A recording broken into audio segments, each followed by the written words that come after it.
All right, so now we're going to talk about the squat. Why it's important that we address this is because it is an exercise that we're actually loading our spine, right? We physically have some weight on your back, your spine is experiencing some sort of compression, and then you're going to go down and then come back up. For today's conversation, we're going to think a little more upright torso. Spine's neutral throughout whole movement. My pelvis is not moving, and the only thing that's really creating a lot of the power is my legs. The thing that I see is that people lack ankle range of motion, and you wouldn't really think that very much for a squat, but you know, your feet are planted on the ground, your knees have to go over your toes in order for you to execute a solid squat. The thing that we'll go over is ankle range of motion, and we'll use the test and we'll do some pre-post stuff for this one because usually we see some amazing changes. Go ahead and come down onto a knee and then slide that right leg back a tad, and you're gonna line that up, make a fist, thumbs up, and your foot is gonna eventually get to here. Cool, go ahead and bring that away. And now just push your knee forward towards the wall. Yep.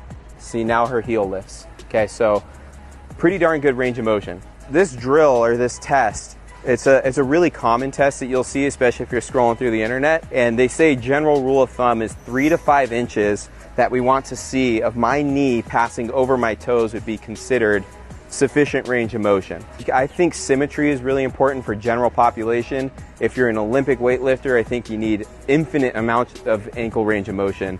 If you're a power lifter, it's probably not as important in certain positions, but you know, considering we're just trying to get fit, be happy and healthy, then we're gonna go after symmetry, okay? So when you do this test, if you move forward and you feel your heel come up, that's the end of the range of motion, so come back a little bit, and now you get to see where you're at. We're gonna go over how to stretch and how to mobilize that tissue.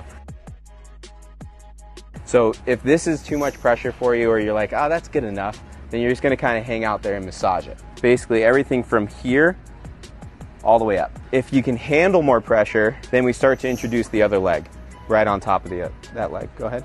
If you want a lot more, then you just kind of pick yourself up and get the hips off the ground. My friends kind of showed me this one. I really like this drill. So you're gonna kind of take they call it like a combat stance, right? So we take this position, you're gonna push your knee forward, sit down into it, and now you're gonna push your foot down into the ground like you're pressing on the gas pedal, and then you're gonna try to lift your toes and your ankle towards your face.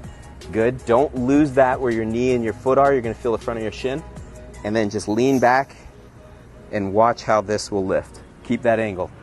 Go ahead and lean back. Awesome, you feel the front, right? So we're trying to make this angle here improve.